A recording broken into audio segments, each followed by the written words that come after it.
Given the axe that's fallen on a number of Mini's other oddball ideas, it's a wonder that the Clubman, the bred van aping larger cousin of the hatchback, is still clinging on, given that its shallow pool of buyers is presumably drawn from those dissatisfied with the regular 5-door model's boot, and simultaneously unmoved by the taller Countryman. There's inevitably a lot of work to do to live up to the price tag, but the latest Mini interior does a decent job of showing you where the money has been invested.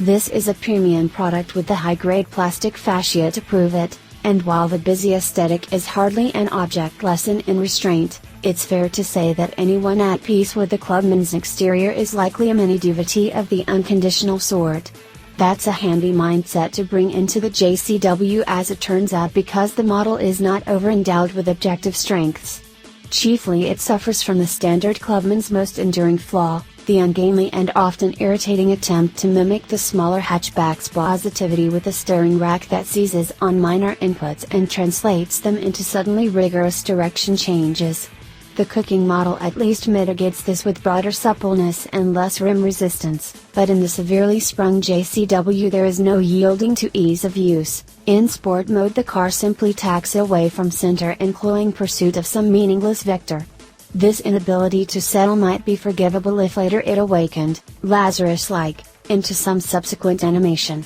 but its inconsistency is just too much of a hindrance, as too is the unavoidable and patent sense of heaviness that taints the model dynamically.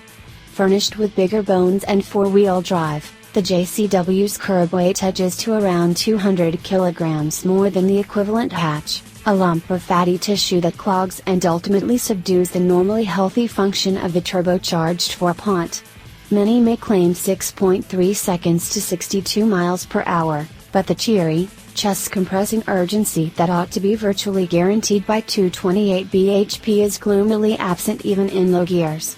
The perfunctory, stacked-up ratios and hazy upshifts of the slusher only serve to underline the mechanical strangulation going on in the engine bay, so much so that the Clubman rarely qualifies for the ancillary assistance of a driven back axle.